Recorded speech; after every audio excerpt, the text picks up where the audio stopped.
He thought it was just another quiet walk through the forest, until his dog suddenly stopped. No warning, no sound, just a silent signal that something wasn't right. Hidden beneath the trees, they found a narrow crack in the earth no one was meant to see, and below it, a massive underground cavern filled with still, blue water. In the center stood something impossible, a giant rusted ship buried for decades. No tracks, no signs of life. Just silence, as if the world had forgotten it. Where are you watching from today? And if this story intrigues you, don't forget to like and subscribe to Veteran Dog Stories. The forest that morning looked almost too perfect to be real. Light poured through the tall northern pines in long golden ribbons, slipping between layers of branches and settling gently over the ground like something sacred. The air carried the clean scent of resin and damp earth, and a thin veil of mist hovered just above the forest floor, drifting slowly as if it had nowhere else to go. It was the kind of place people came to find peace. Coulter Hayes had come here to avoid it.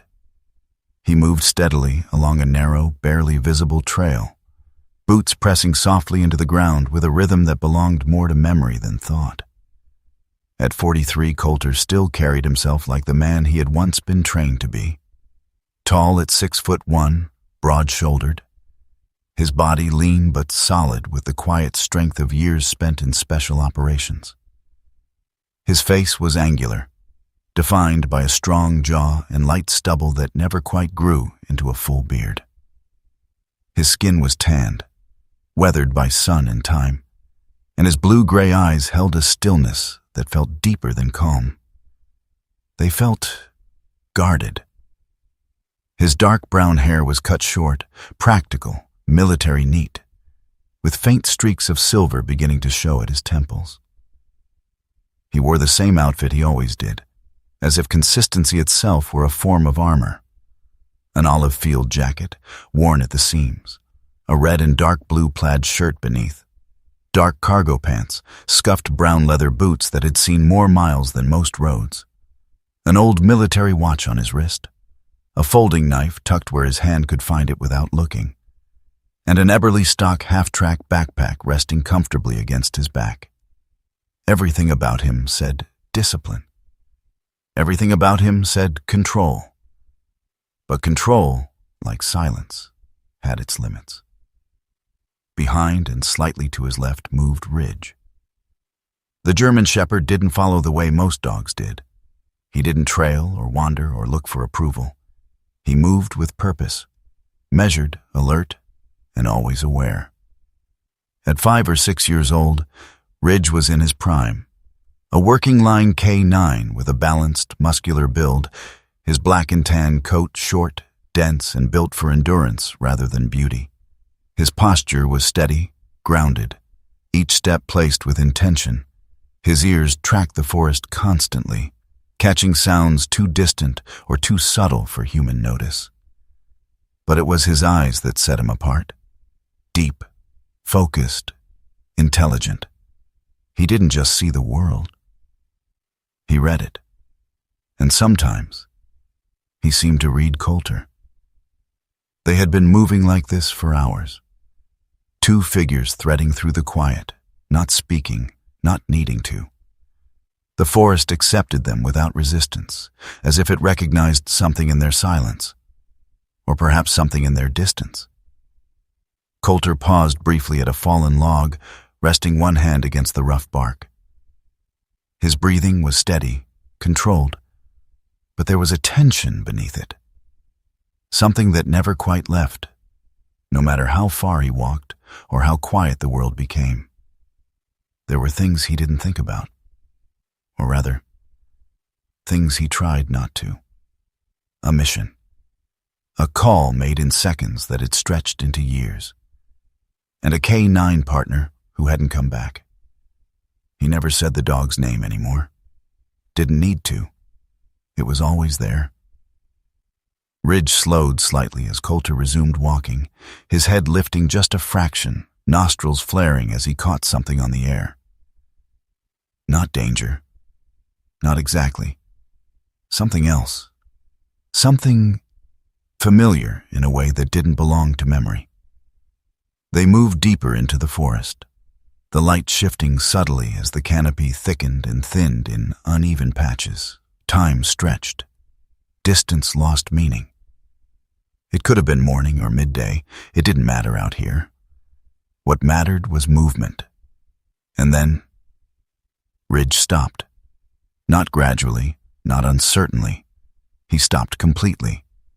Coulter took 2 more steps before noticing the absence of movement behind him.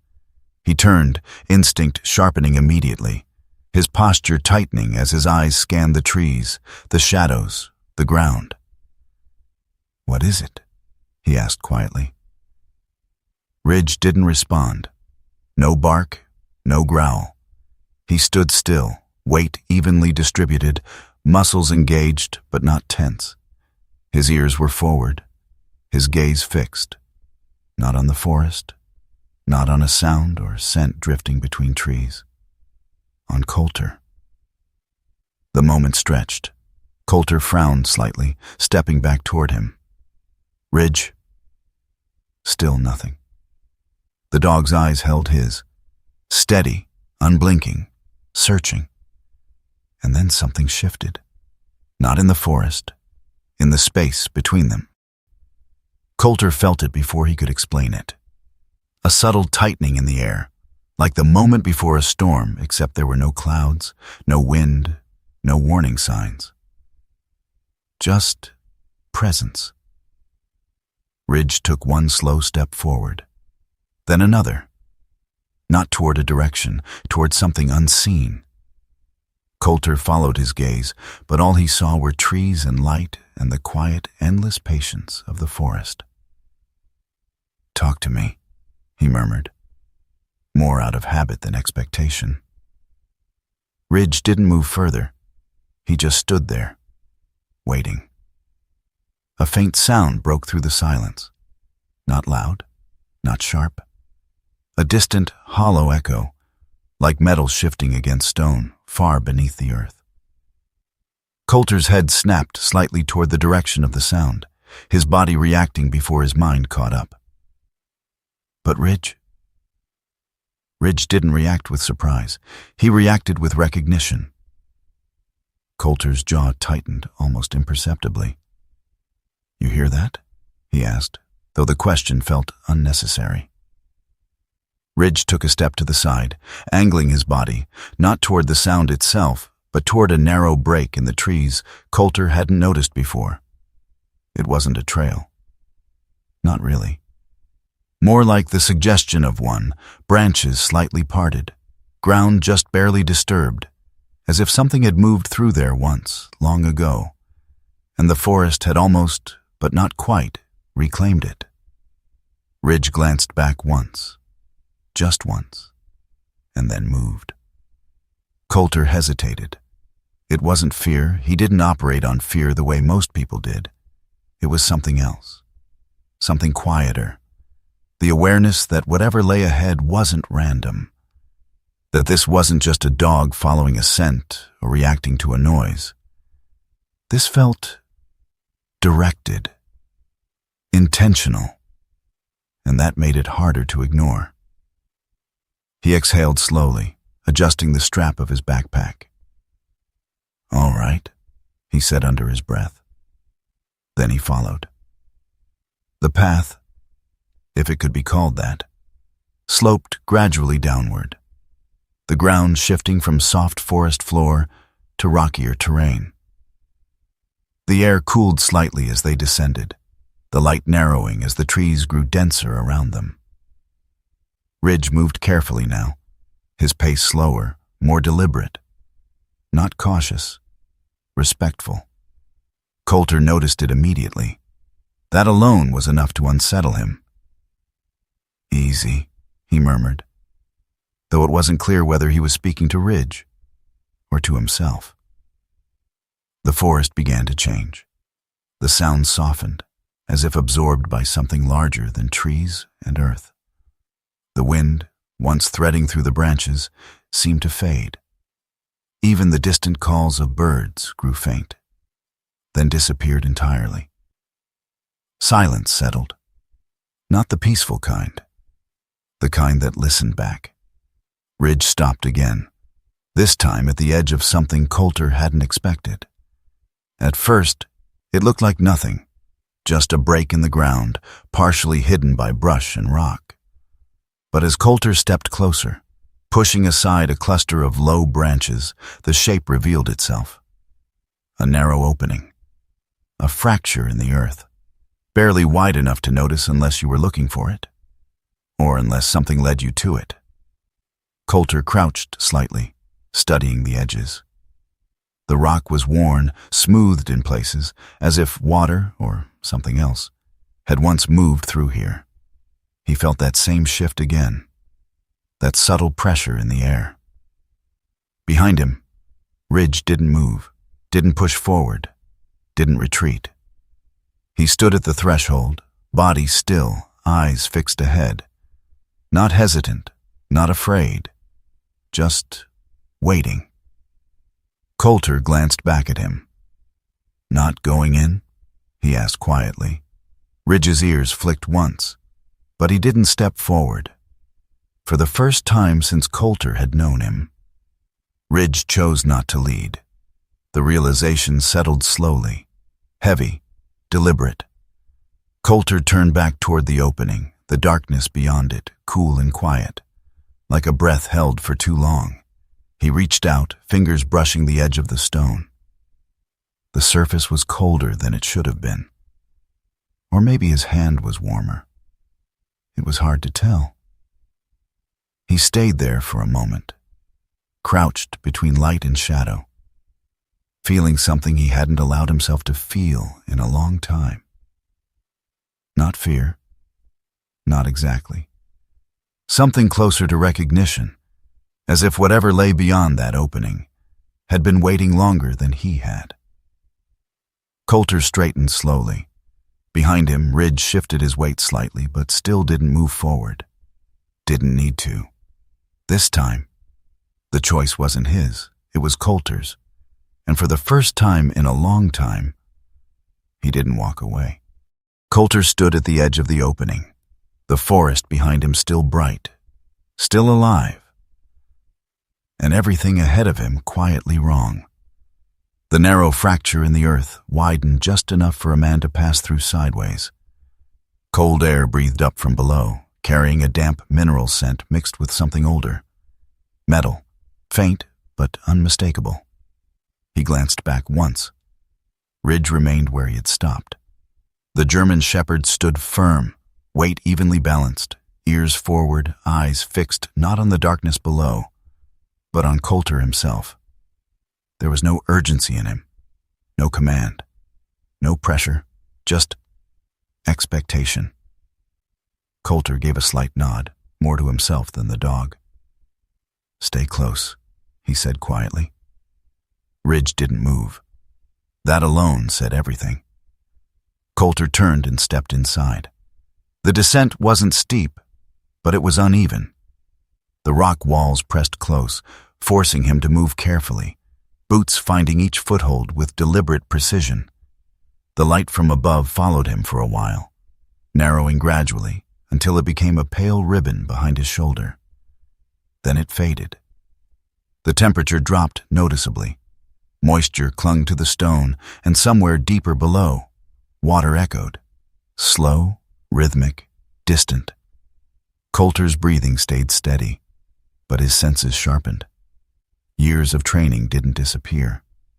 They adapted. He moved like he used to in places that didn't forgive mistakes. Controlled, observant, ready, the passage opened without warning. One moment, there was rock on both sides. The next, space. Coulter stopped. Not because he chose to, because his body did, before his mind could catch up. The cavern stretched out in front of him, vast enough to swallow sound. Above, a massive natural opening in the ceiling allowed sunlight to pour in, illuminating the space in a soft, diffused glow. The light reflected off the surface of a wide basin of water. Clear, still, impossibly blue. Turquoise, the kind of color that didn't belong underground. For a moment it felt almost peaceful. Then his eyes adjusted further, and he saw it. At the center of the water, anchored in silence. A structure. Massive, rusted, incomplete, yet overwhelming in scale. It resembled a ship, but not one built for open ocean. Its flat deck extended wide, edges corroded, streaked with years of oxidation. The skeletal remains of mounted equipment stood frozen along its surface. Some collapsed, others barely intact. It wasn't drifting. It wasn't wrecked. It was placed. Coulter stepped forward slowly, boots crunching lightly over gravel and stone as he descended toward the basin's edge. "No way," he muttered under his breath. His eyes moved quickly now, scanning details. No modern markings, no recent activity, no signs of salvage or intrusion. The structure had been here a long time, long enough for the cave itself to begin reclaiming it. He crouched near the waterline, studying the surface. The clarity was deceptive. Beneath it, shadows hinted at depth far greater than expected. His gaze shifted upward again, tracing the arc of the cavern's ceiling. A natural collapse, he realized.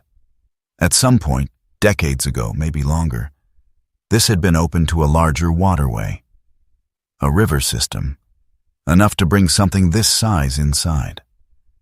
Then the earth had sealed it, hidden it, not destroyed, buried. Coulter exhaled slowly. "Someone wanted this gone," he said quietly. Behind him, there was no movement. He turned. Ridge stood at the edge of the passage, still, unmoving. The distance between them wasn't far, maybe 30 yards, but it felt larger. He frowned slightly. "You coming?" he asked. Ridge didn't step forward, didn't retreat. He simply held his ground, gaze locked on the structure in the water. Not fear, not confusion, recognition. Coulter straightened and stepped closer to the edge of the basin, studying the structure again. From this angle, more details emerged. Sections of the deck were reinforced, but unevenly. Not a complete vessel, more like a modular platform. Pieces assembled, not originally designed together. Equipment mounts suggested testing rigs, not combat readiness. This wasn't a warship. It was a project. Something experimental. Something unfinished. His jaw tightened slightly. That word again. Unfinished. A soft metallic creak echoed across the cavern, not loud, not sudden, just enough to break the stillness. Coulter froze. His eyes snapped toward the structure. For a brief second, he could have sworn something on the deck had shifted, not collapsed, not fallen, moved. The sound didn't repeat.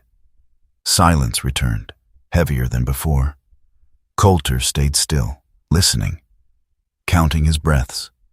1, 2, 3. Nothing.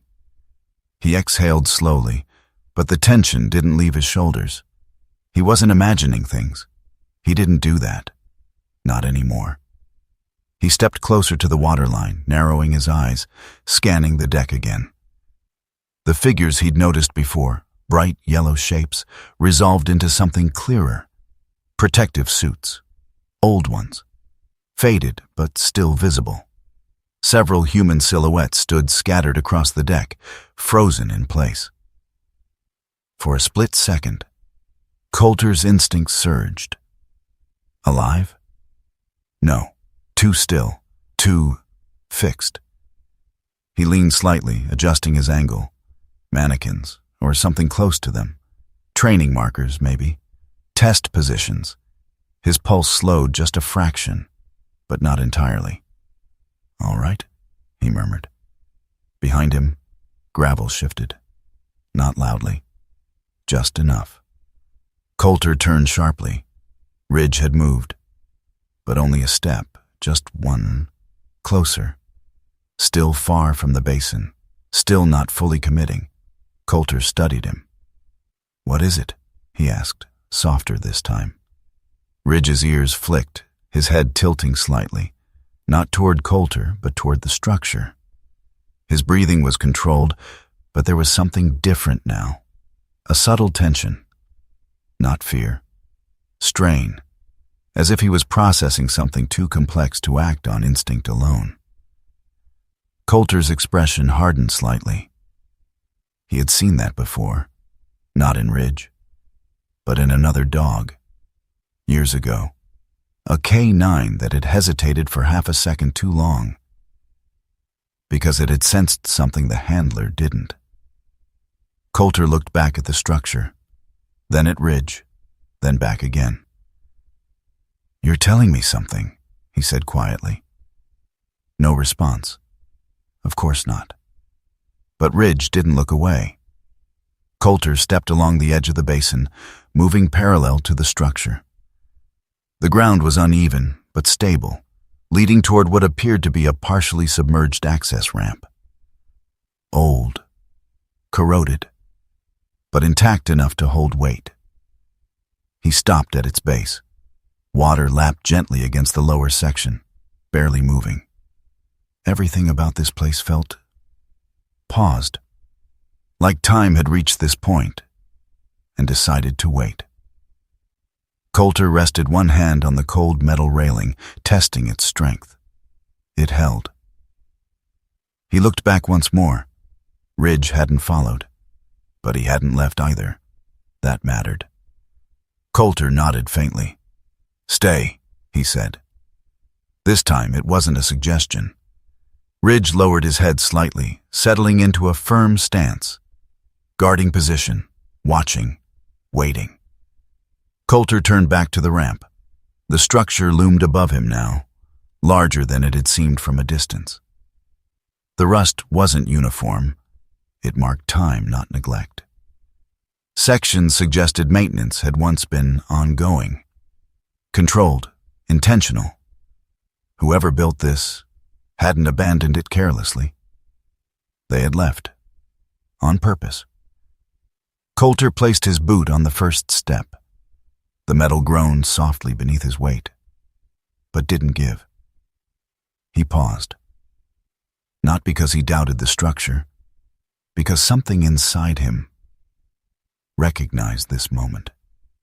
The edge of something unknown. The kind that didn't show up on maps. The kind that didn't come with orders. The kind that changed people. He looked out across the water one last time. Then up at the deck. Then back toward Ridge.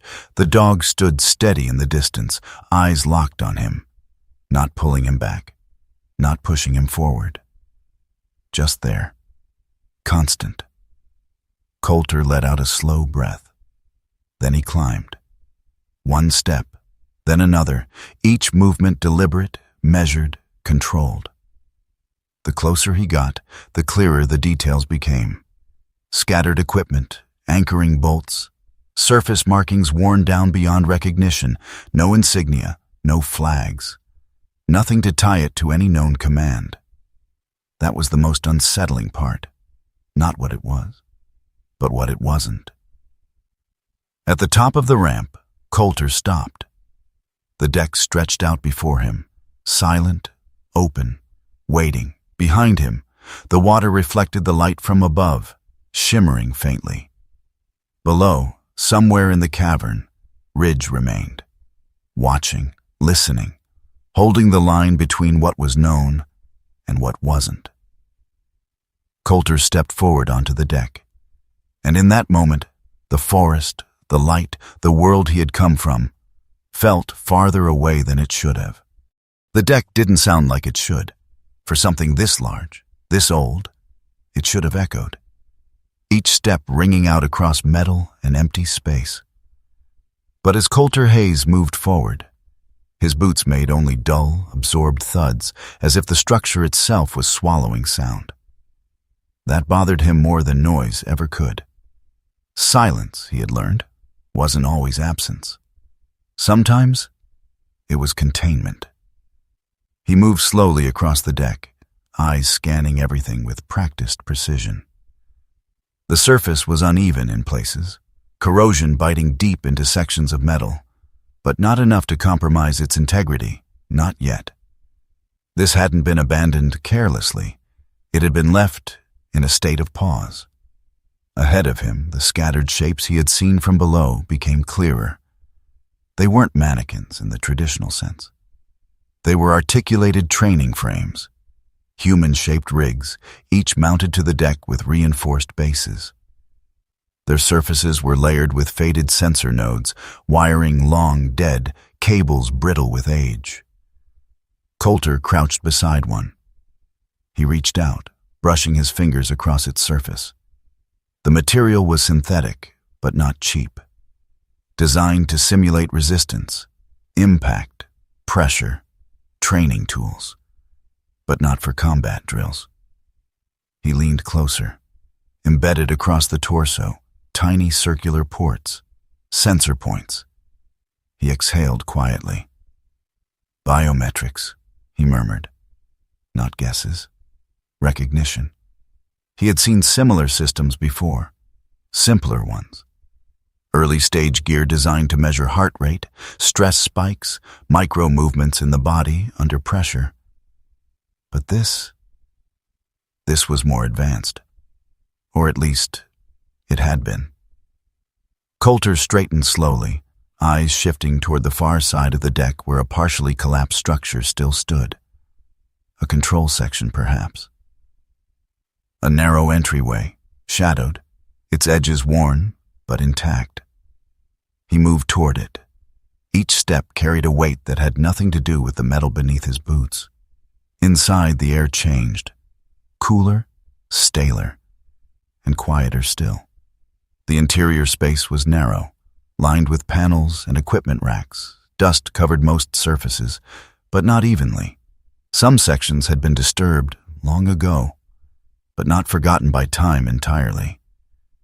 Coulter ran his fingers lightly along a console. The dust shifted. Underneath, labels, faded, but readable.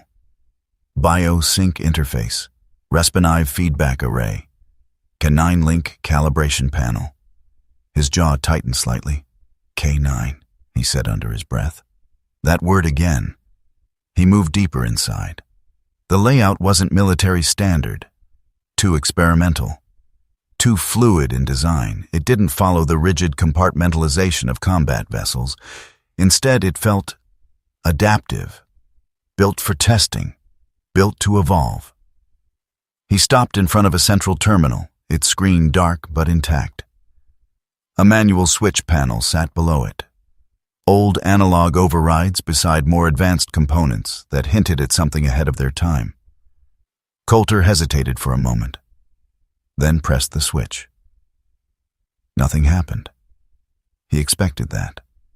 Still, part of him had hoped. He leaned closer, inspecting the system. Then he noticed it. A faint, steady glow. Low power. Not dead. Just dormant. Someone didn't shut you down completely, he said quietly. Behind him, somewhere beyond the metal walls, a shift. Not sound. Not exactly. Something else. Coulter turned slightly. He couldn't see Ridge from here, but he could feel the absence, and something in that absence had changed. He stepped back out onto the deck. The cavern light spilled across the structure just as before. Soft, golden, unreal. But Ridge? Ridge was no longer standing still. The German Shepherd had moved closer. Not all the way, but closer than before. His posture was different now, lower, more focused. Coulter narrowed his eyes. What changed? He asked, his voice low. Ridge didn't answer, but his breathing had slowed, deliberately, and his gaze was no longer fixed on the structure as a whole. It was fixed on one specific point: the entrance, where Coulter stood. Ridge took another step forward, then stopped abruptly, his entire body tensing for a fraction of a second. Not in fear, in reaction. His head tilted slightly, ears twitching, eyes narrowing as if tracking something invisible moving through the air. And then he let out the faintest sound. Not a bark, not a growl. Something quieter. Something Coulter had never heard from him before. A low, almost questioning breath, as if he had just recognized someone. Coulter's chest tightened. That sound didn't belong to training. Didn't belong to instinct. It belonged to memory. But Ridge had never been here. That much Coulter knew, or thought he did. He stepped down from the ramp, closing the distance between them slowly. "Ridge," he said, softer now. The dog didn't look at him, didn't break focus. Whatever he was sensing, it wasn't gone.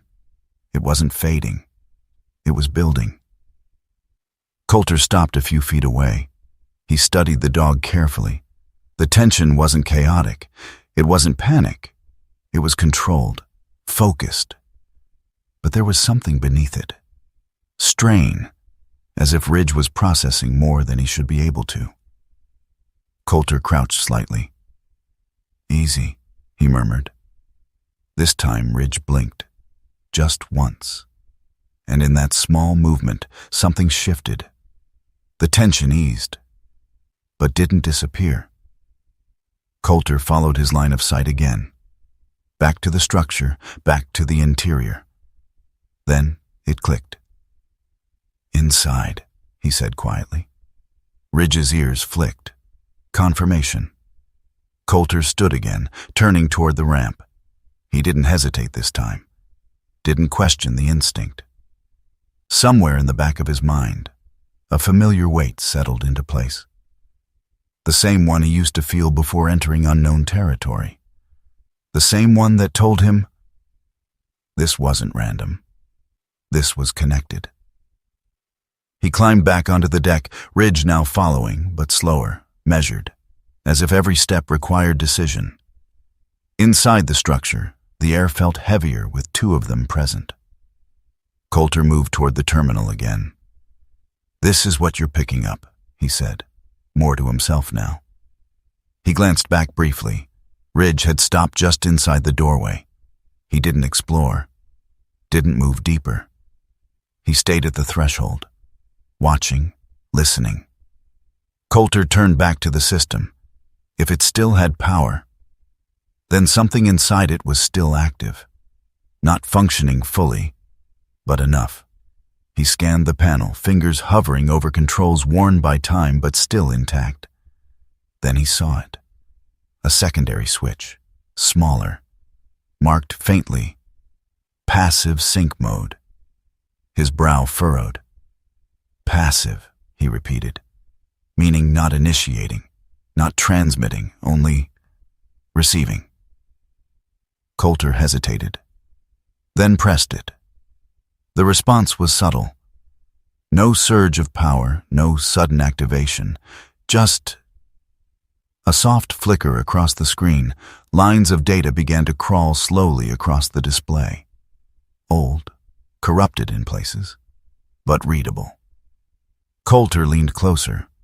Heart rate patterns, stress indicators, neural response approximations, paired datasets, human, K9, linked, not identical, but synchronized. His breathing slowed. This wasn't about control, he murmured. It was about connection. Behind him, Ridge shifted again. Coulter didn't turn. He didn't need to. He could feel it now. The space between them had changed. Subtly, but undeniably. Not something external. Not something invading. Something aligning. Coulter's chest tightened. For a moment, just a moment, he felt something rise to the surface. Not a full memory, not an image, just a feeling, a weight, a decision, and the echo of something he had never fully faced. He inhaled sharply, grounding himself. "No," he said under his breath. "Not here. Not like this." He stepped back from the terminal, cutting the connection. The screen dimmed, the data slowed, then stopped. Silence returned. But it wasn't the same silence. It carried residue. Coulter turned. Ridge stood in the doorway watching him, not questioning, not reacting. Just there. Steady. Constant. Coulter exhaled slowly. Whatever this place was, it wasn't just a relic. It was still doing something. Something subtle. Something dangerous in a way that didn't leave visible damage. He glanced around the room one last time, then back at Ridge. "We're not done here," he said quietly. Ridge didn't move, but his eyes didn't leave Coulter. And for the first time since they had entered the cavern, Coulter felt something he hadn't expected. Not fear, not curiosity. Something else. Something quieter. Something heavier. Recognition. The room didn't belong to the rest of the structure. Coulter knew it the moment he stepped inside. It wasn't cleaner in the way a place had been recently used. It was cleaner in a way that suggested intention. Dust pushed aside. Surfaces wiped long ago, but preserved by still air and isolation. The decay that marked the corridors outside hadn't fully claimed this space. It felt kept, not alive, but not abandoned either. Coulter stood just inside the doorway, letting his eyes adjust to the softer light filtering in through a narrow overhead crack in the rock. The beam fell directly onto a small desk positioned against the far wall. On it sat a worn leather-bound journal, its edges curled, its surface marked by time and careful handling. Behind him, Ridge didn't enter. The German shepherd remained just outside the threshold, body still, ears forward, gaze fixed. Not on the room, but on something beyond it. His posture wasn't defensive. It wasn't hesitant. It was waiting. Coulter noticed, but he didn't question it. Not yet.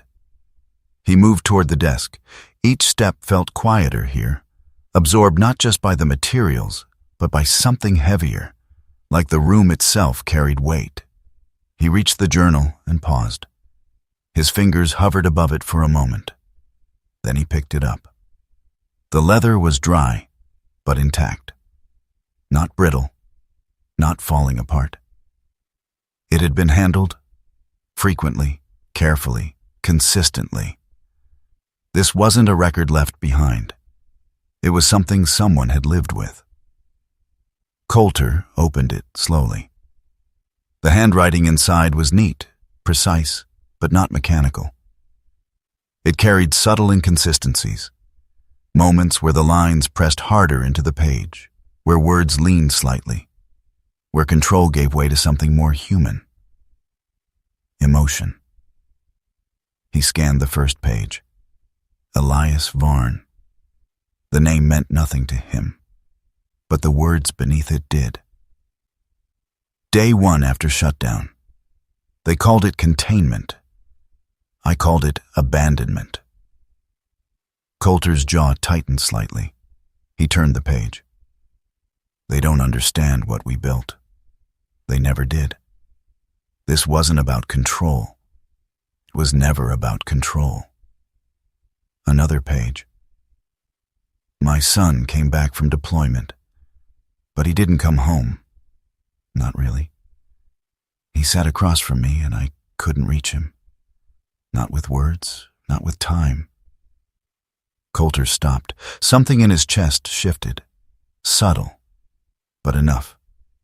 He leaned slightly against the desk, the journal open in his hands. The forest, the cavern, the structure, all of it faded for a moment. There was only the voice on the page. Dogs don't ask for explanations. They don't need them. They feel what we carry without us saying a word. They stay, even when we push everything else away. Coulter exhaled slowly.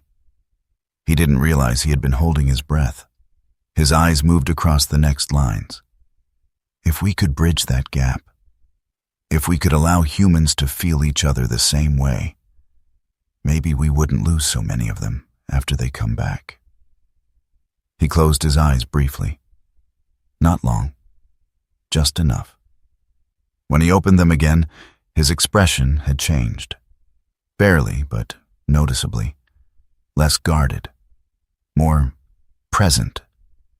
He set the journal down carefully, as if it still belonged to someone who might return for it. His gaze moved around the room. A narrow cot against one wall. Blankets folded with quiet precision. A small metal container holding ration packaging. Old, but neatly stacked. This wasn't a lab.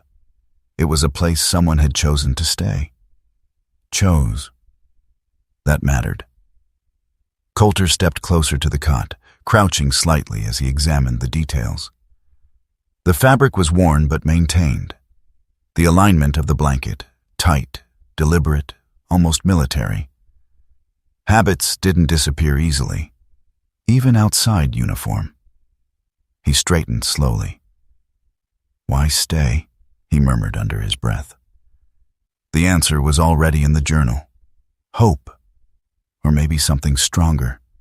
Refusal. Behind him, Ridge shifted. The movement was subtle, but it broke the stillness of the room. Coulter turned.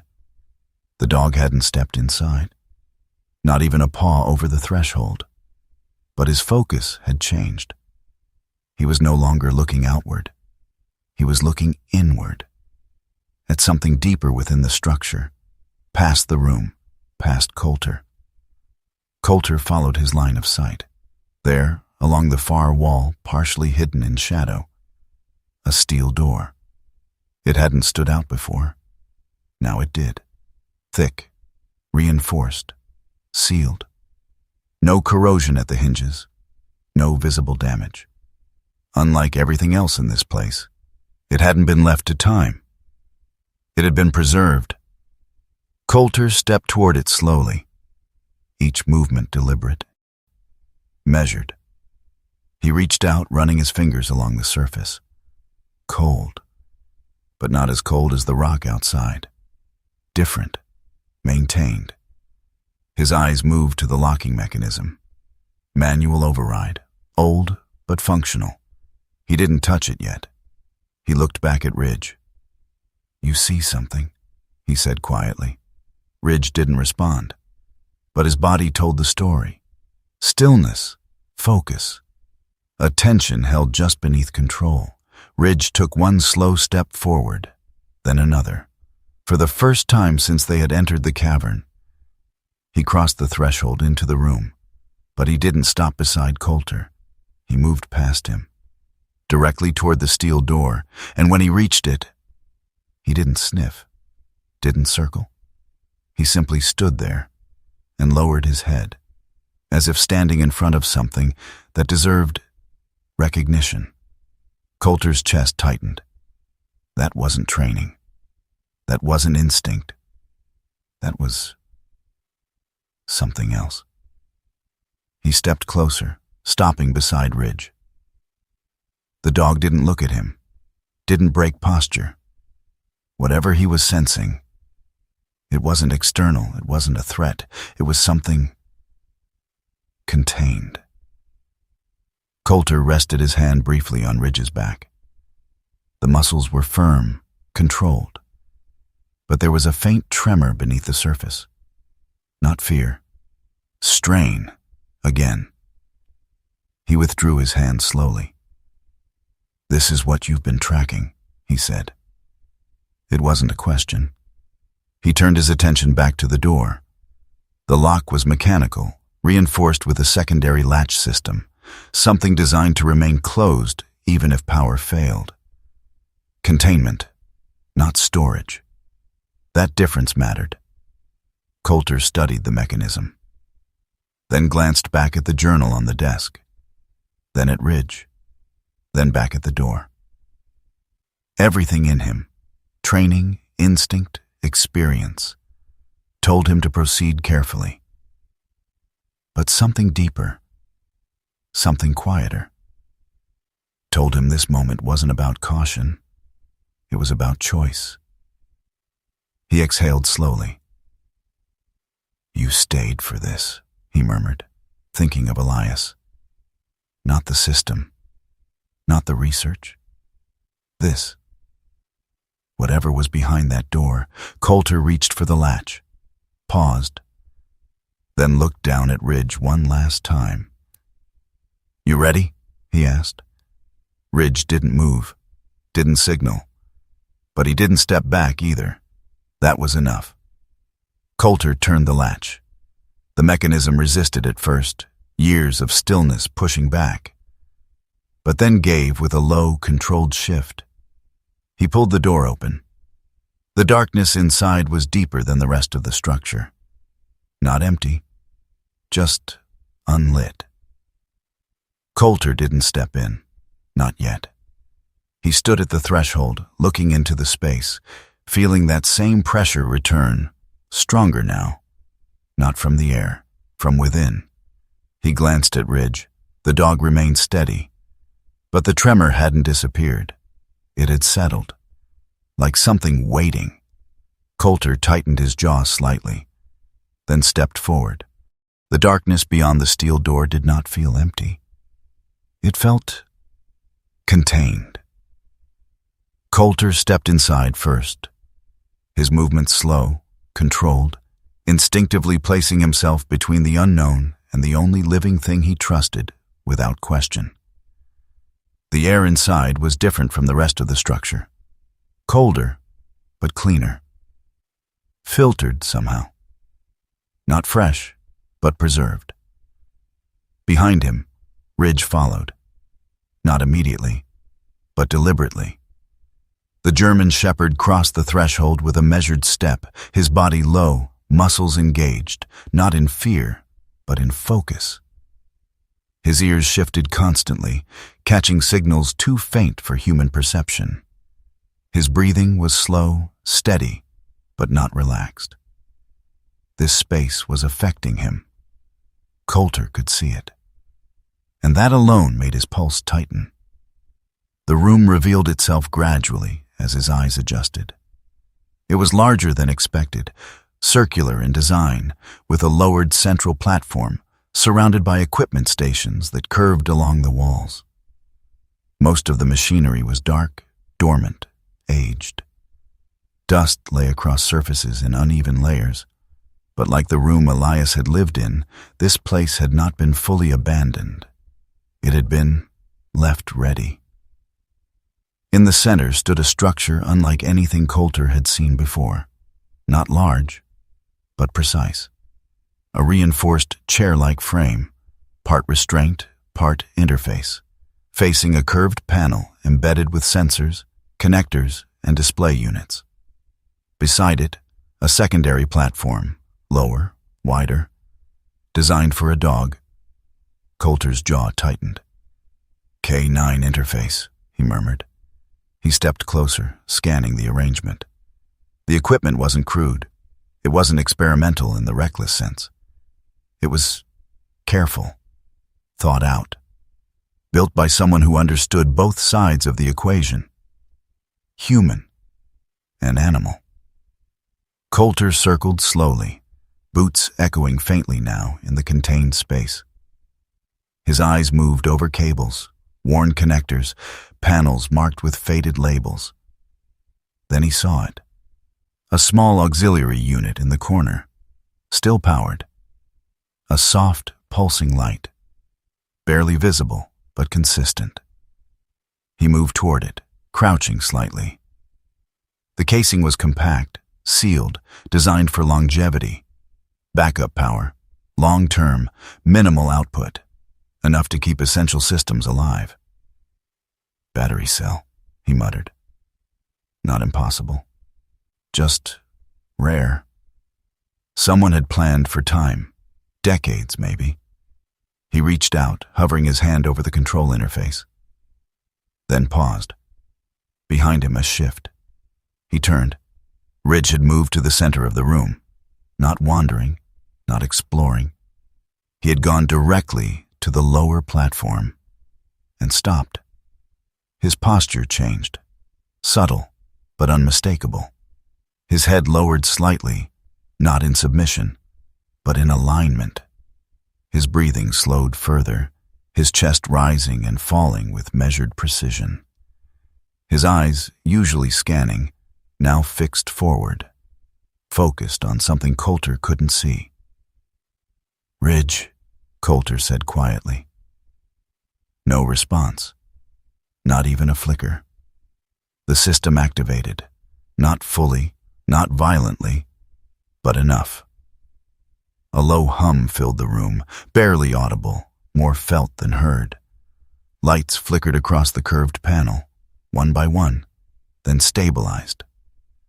Data began to scroll across a darkened screen, old files, old patterns, reawakening. And then, a voice, soft, measured, human. "If you're hearing this, the bond was never lost." Coulter's breath caught. The voice wasn't distorted, wasn't broken. It was clear, calm, present. Elias Varn. Not live, recorded, but timed, triggered. Coulter straightened slowly, eyes shifting between the terminal and Ridge. "You're tied into this," he murmured. Ridge didn't move, but the tremor returned, faint, running beneath the surface of his muscles. Not fear, overload. Coulter stepped closer. "Easy," he said, voice low but firm. Still nothing, but Ridge's breathing changed, slightly faster, still controlled, but pushing. Coulter turned his attention to the system. The display now showed paired data streams, 2 columns moving in parallel. One labeled Human Response, the other K9 Response. The numbers weren't identical, but they were close.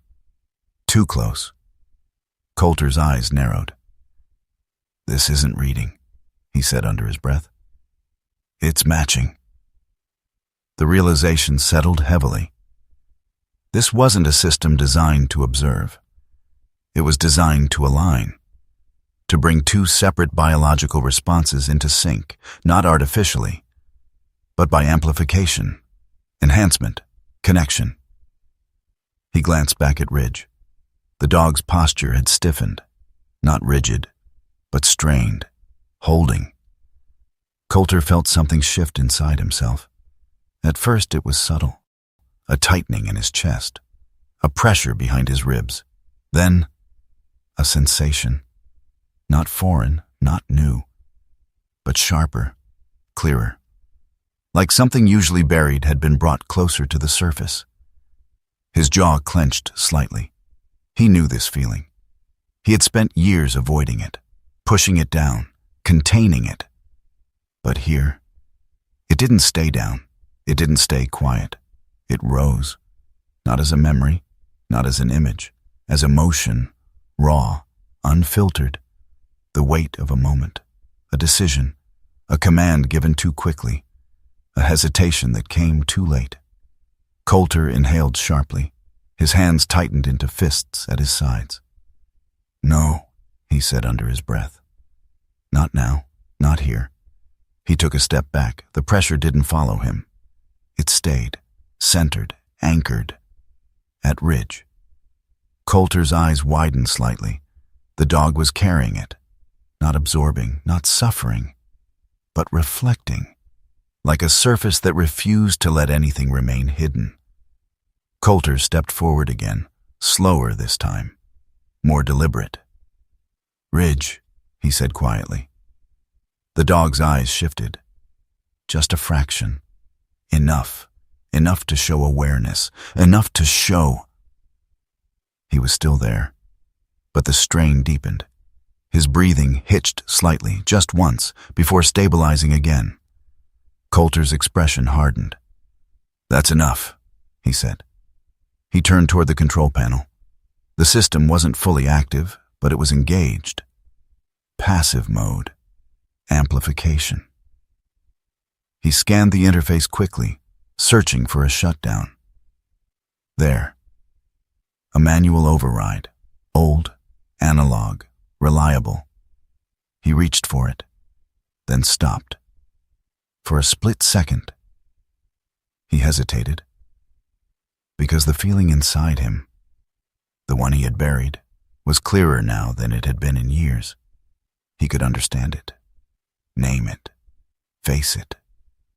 And part of him, a very small part, didn't want to lose that. His fingers hovered over the switch. Behind him, Ridge shifted again. The tremor sharper now. Not dangerous, but close. Coulter exhaled slowly. That was enough. He flipped the switch. The system dimmed. The hum faded. The lights flickered, then went dark. Silence returned. Real silence. Not the kind that listens, the kind that rests. Coulter turned immediately. Ridge staggered slightly. Just a half step, then steadied. His breathing slowed. The tension drained gradually from his body. His eyes cleared, focused again. Present. Coulter moved to him, placing a hand firmly against his neck. "Hey," he said quietly. Ridge leaned into the contact, just slightly. "Enough." Coulter nodded faintly. "Yeah," he murmured. "I know." He straightened slowly, looking back at the now dark system. Whatever this place had been, it wasn't just a machine. It was a bridge. And bridges went both ways. Coulter stepped back from the platform, guiding Ridge with him. "Not like this," he said under his breath. He didn't know if he meant the system or himself. They moved toward the door together. This time, Ridge didn't hesitate. The silence after the system shut down did not feel like relief. It felt like something had been interrupted. Coulter Hayes stood in the center of the chamber, his hand still hovering near where the manual override had been. The hum was gone. The faint glow of dormant machines had faded. The air returned to its neutral stillness. But inside him, something had shifted. Not completely, not permanently, but enough to leave a trace. He exhaled slowly, forcing his breathing back into rhythm. His posture remained upright, controlled, but his eyes, those steady blue-gray eyes, carried something heavier now. Closer to the surface, he turned toward Ridge. The German shepherd stood just a few feet away, body still, shoulders squared, breathing gradually returning to normal. The tremor that had run through him earlier had subsided, but not entirely. It lingered faintly beneath his muscles, like an echo of strain. Coulter stepped closer and placed a firm hand along Ridge's neck. "You're good," he said quietly. Ridge leaned into the contact, just slightly, a gesture so small most people would miss it. But Coulter didn't. He never did. That was the thing about dogs. They didn't speak in words, but they said everything. They moved out of the chamber together, back through the steel door into the narrow living space Elias had once occupied. The room felt different now, not because it had changed, because Coulter had. He paused briefly by the desk, his eyes settling on the journal once more. The worn leather sat exactly where he had left it, undisturbed, patient. For a moment, he considered taking it, then decided against it. Some things weren't meant to leave the place they were written. He turned away. "Let's go," he said. Ridge followed, this time without hesitation. They stepped back out onto the deck. The cavern greeted them with the same filtered light, the same quiet stillness, the same illusion of peace. The turquoise water lay undisturbed beneath the opening above, reflecting the sky in a way that made the entire place feel detached from the world. Coulter moved slowly along the edge of the structure, his eyes scanning the environment again. Not looking for danger, looking for context, understanding. This wasn't just a forgotten installation. It had been sealed, protected, hidden, which meant someone had known about it, and someone might still. Behind him, Ridge stopped. Coulter noticed immediately. He turned. The dog stood still, head slightly raised, nostrils flaring once, twice. Different this time. Not the same focused stillness from before. This was alert, external. Coulter's posture shifted instantly. "What is it?" he asked quietly. Ridge's ears angled toward the upper edge of the cavern, toward the narrow descent path Coulter had used to enter. Coulter followed the line of attention. At first he saw nothing. Then, movement. A figure, descending, slow, careful. Not trained movement, not tactical, but deliberate. Coulter's expression hardened slightly. "Stay," he murmured to Ridge. The dog didn't move, but his body tightened, watching, tracking. The figure emerged into clearer light as they reached the lower level of the cavern. A woman, mid-30s, not tall, around 5'6", but built with the kind of strength that came from working outdoors rather than in controlled environments. Her posture was balanced, cautious, but not fearful. She moved like someone who trusted her footing but respected the unknown. Her hair was chestnut brown, tied loosely at the back, strands falling free around her face from the descent. Her skin was fair, lightly weathered by sun exposure, and her features were sharp but composed, eyes scanning constantly, calculating. She wore a moss-green ranger-style parka over a gray knit sweater, dark outdoor pants, and waterproof boots. A compact research backpack rested against her shoulders, fitted with clipped instruments, environmental sensors, a notebook secured in a side pocket, a handheld device attached by cord. She stopped when she saw him. Coulter didn't move. Neither did Ridge. The distance between them held, measured. The woman took a slow breath, then spoke. "I was wondering how long it would take before someone else found this place." Her voice was calm, clear, educated, not surprised. Coulter's eyes narrowed slightly. "You weren't expecting company," he said. She gave a faint, almost humorless smile. "No," she replied, "but I was expecting this." She gestured lightly toward the structure. Eventually, she stepped closer, but not too close, maintaining distance, respecting boundaries. Smart. Coulter noticed everything. "You are?" he asked. "Mara Keene," she said. "Behavioral biologist." She didn't offer a hand, didn't try to close the gap, just stated the fact. Her gaze shifted briefly to Ridge, not with fear, not even with caution, with recognition. "He's not just reacting," she said quietly. "He's processing." Coulter's jaw tightened slightly. "You don't know that." Mara tilted her head just slightly, studying the dog again. "I know enough," she replied. Ridge stepped forward, not toward Coulter, not toward the structure, toward Mara, slow, measured. And then he stopped just short of her. His eyes locked onto hers, and for a brief moment Mara's expression changed. Not dramatically, but enough. Her breath caught, just slightly, as if something in that gaze had reached deeper than she expected. She didn't step back, didn't break eye contact, but something shifted in her posture.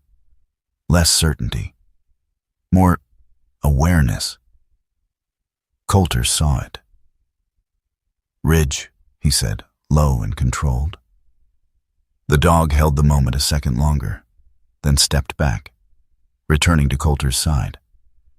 Mara exhaled slowly. "That's not normal," she said quietly. Coulter didn't respond. Didn't need to. She looked past him toward the structure, toward the chamber. "You activated it," she said. Not a question, a conclusion. Coulter's silence confirmed it. Mara's eyes sharpened. "There's still power in the system," she continued. "Minimal, but enough for passive operation. That means it's still collecting data, still aligning signals." Coulter shook his head slightly. "It's off." "For now," Mara replied. She took another step, closer to the edge of the structure, her eyes scanning it with a mixture of professional focus and something deeper, something personal. "You know what this is, don't you?" she asked. Coulter didn't answer immediately. He looked at Ridge, then back at her. "I know what it does," he said. Mara nodded slowly. "Then you know what it could do." There it was. Not ambition, not greed. Possibility. "Veterans," she continued, her voice quieter now. "People who come back and can't reconnect. Who shut down. Who can't feel anything without breaking." She glanced at Ridge. "This could change that." Coulter's expression hardened. "No," he said. Mara blinked once. "Why not?" Coulter stepped forward, just enough to close the distance between them. "Because it doesn't fix anything," he said. "It forces it." Mara frowned slightly. "That's not the same." "It is," Coulter replied. "When something has to carry it." He looked down at Ridge. The dog stood steady, calm, but not untouched. Coulter's voice lowered. "You didn't see him in there?" Mara's gaze softened, just slightly. "I've seen worse," she said quietly. Coulter met her eyes. "Have you felt it?" he asked. She didn't answer. Not right away, and that hesitation said everything. The cavern fell silent again. Not empty, but full of something neither of them could fully define. Mara looked back at the structure, then at Coulter. "You're not going to report this," she said. Coulter didn't respond. Didn't need to. She nodded slowly. "I didn't think so." She adjusted the strap of her backpack, then looked at Ridge again. "This isn't over," she said quietly. Coulter followed her gaze. Ridge stood between them, not choosing sides, not reacting, just there, present, as always, and somehow that made everything harder. The cavern did not resist their departure. It did not try to hold them. That was what made it harder. Coulter Hayes moved up the incline in silence, his steps steady, deliberate, the same way he had entered. But something about him had changed. Not in the way he walked, not in the way he carried himself, in the way he no longer scanned for an exit.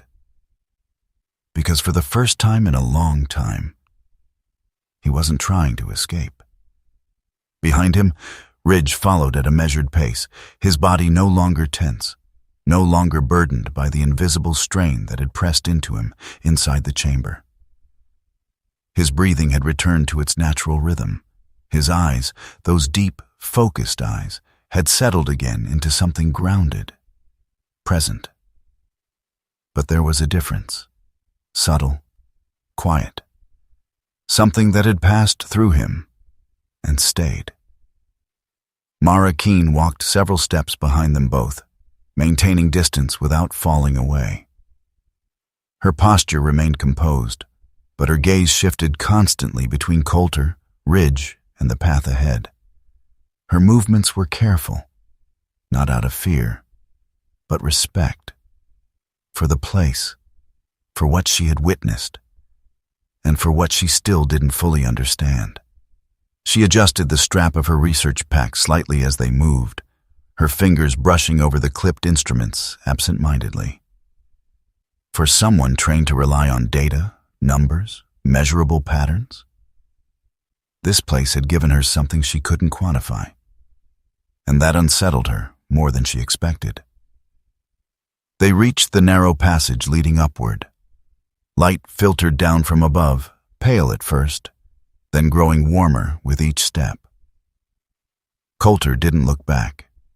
Not at the structure, not at the chamber, not at the steel door. He didn't need to. Some places didn't follow you. They stayed exactly where they were and waited. They emerged into the forest slowly, as if stepping between worlds.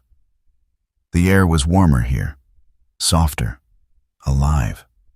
Sunlight spilled across the ground in familiar patterns, catching on leaves and branches, illuminating the same quiet beauty that had existed before any of this had been discovered. Nothing had changed, and yet everything had. Coulter stopped just beyond the tree line, letting the light settle across his face. He closed his eyes briefly, not to rest, but to feel the difference. Inside the cavern, the silence had weight. Here it breathed.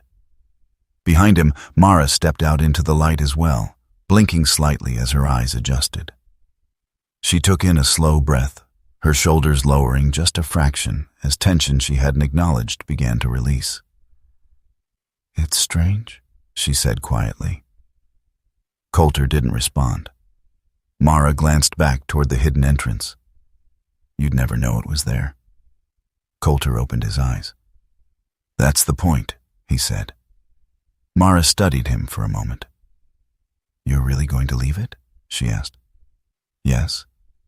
No hesitation, no uncertainty, just a statement. Mara exhaled softly, nodding once. "I thought you might." She looked down briefly, then back up at him. "There's enough there to change things," she said. "Not just for soldiers. For anyone carrying something they can't face alone." Coulter's expression didn't shift. "Or enough to make it worse," he replied. Mara didn't argue, because she knew he wasn't wrong. That was the problem. They stood in silence for a moment, the forest wrapping around them again, familiar and distant all at once. Then Ridge stopped. Not abruptly, not sharply, but with intention. Coulter noticed immediately. He turned. The dog stood still, facing back toward the direction of the cavern. His body was relaxed. No tension, no alertness. But his gaze held steady, fixed on something no longer visible. Mara followed his line of sight. "What is he?" She didn't finish, because something in the stillness answered the question before it could be asked. Ridge took one slow step forward, then stopped again. And for a brief moment, his tail lowered, not in fear, but in acknowledgement. Coulter's chest tightened. He had seen that before, not often, only in moments that mattered, moments when a dog recognized something it didn't need to understand, something it didn't need to fight. Just accept. Coulter stepped beside him, his gaze moving over the same empty stretch of forest. There was nothing there. No movement, no sound, no sign of anything beyond trees and light. And yet, the moment held. Coulter reached down, placing his hand gently on Ridge's head. Not firm, not commanding, just there. The dog didn't move, didn't lean, didn't shift. He simply remained where he was, as if allowing the moment to exist exactly as it was. Mara watched quietly. She didn't interrupt, didn't analyze. For once, she didn't look for explanation, because there wasn't one she could measure. After a few seconds, Ridge turned, just slightly, Enough to break the connection, enough to move forward. Coulter nodded faintly. "Yeah," he murmured.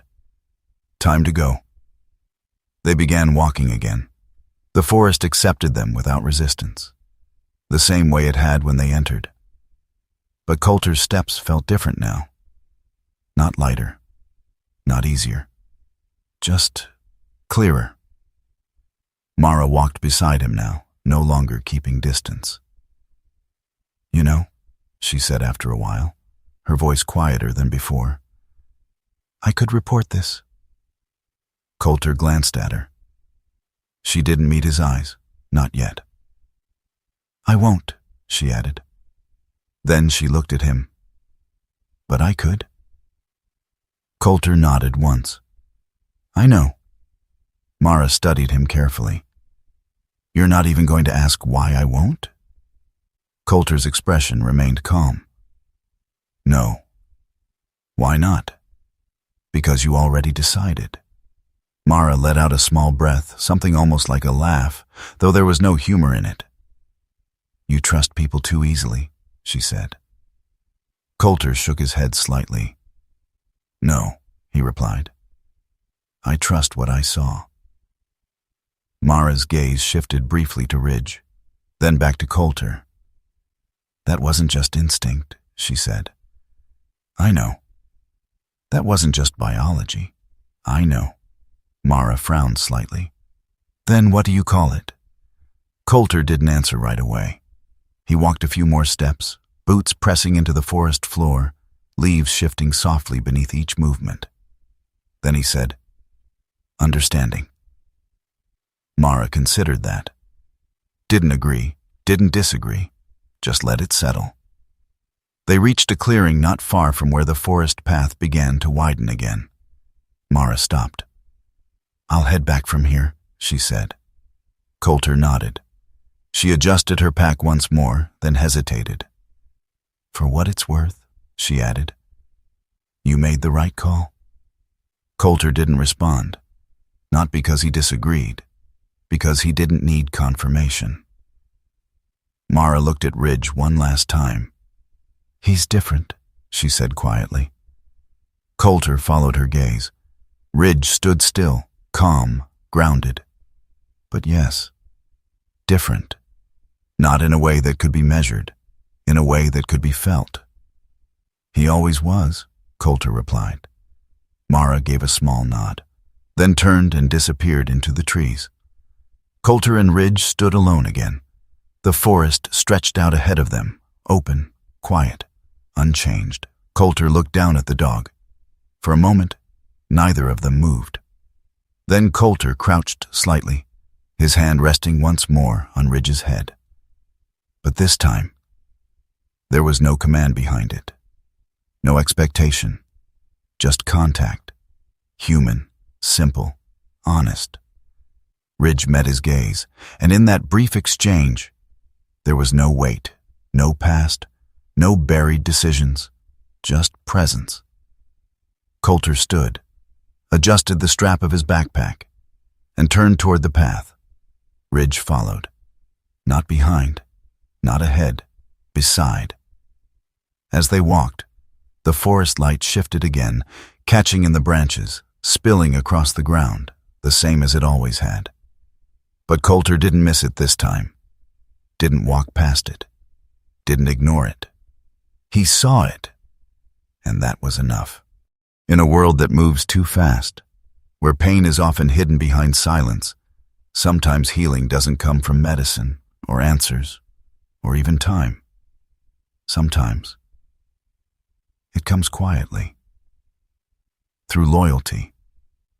Through presence. Through a bond that asks nothing, but gives everything. Maybe that's not coincidence. Maybe that's grace, because not every miracle looks like a miracle. Some walk beside us on 4 legs. Some stay when everything else fades. And some remind us of what we've been trying to forget, so we can finally be free. Perhaps God doesn't always speak in words. Perhaps he speaks through moments like this, through connection, through a companion who refuses to leave when we are at our worst. And maybe, just maybe, the healing we are searching for has been beside us all along. If this story touched something in your heart, take a moment. Share it with someone who might need it. Leave a comment and tell us where you're watching from. And if you believe in stories that remind us of faith, love, and second chances, subscribe to the channel. May God watch over you, guide your path, and bring peace to whatever you are carrying tonight.